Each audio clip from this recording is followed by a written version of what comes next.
crying, acceptable at funerals and the Grand Canyon.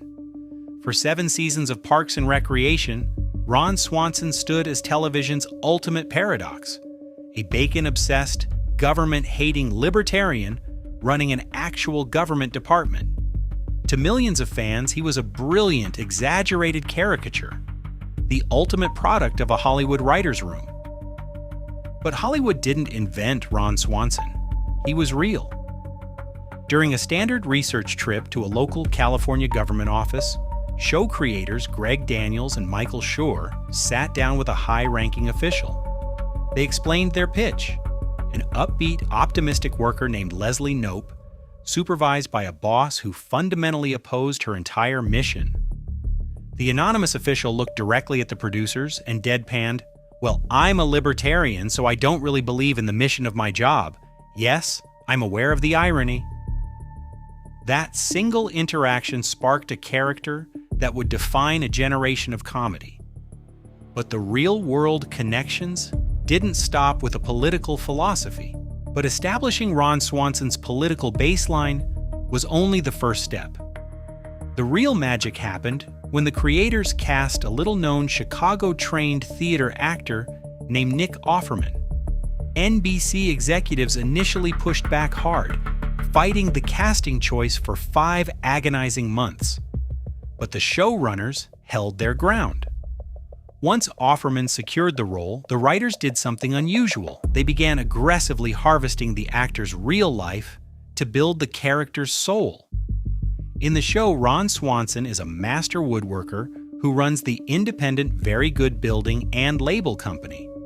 In reality, Nick Offerman has run the Offerman Woodshop in East Los Angeles since 2001, employing a team of traditional craftsmen to build high-end furniture.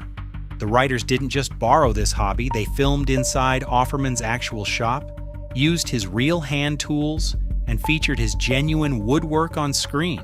When Ron plays the saxophone under the smooth jazz alter ego Duke Silver, that wasn't a random joke either.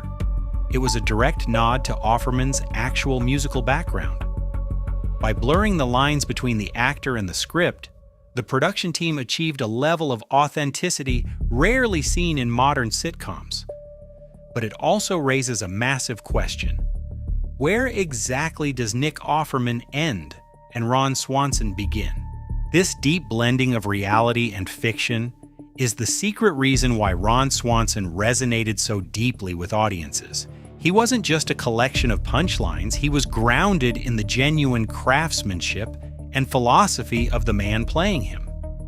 Nick Offerman once noted that while he shares Ron's deep love for a well-crafted chair, a thick steak, and American manufacturing, he lacks Ron's absolute disdain for the community.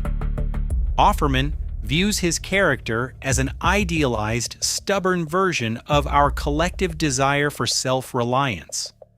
When Parks and Recreation finally came to a close, the boundary between actor and character had dissolved completely. In the final season, when Ron Swanson is handed his dream job as the warden of a national park, the emotion on screen wasn't just acting, it was a real-world tribute to a man who truly loves the American wilderness. The genius of Ron Swanson wasn't that Hollywood built a perfect character.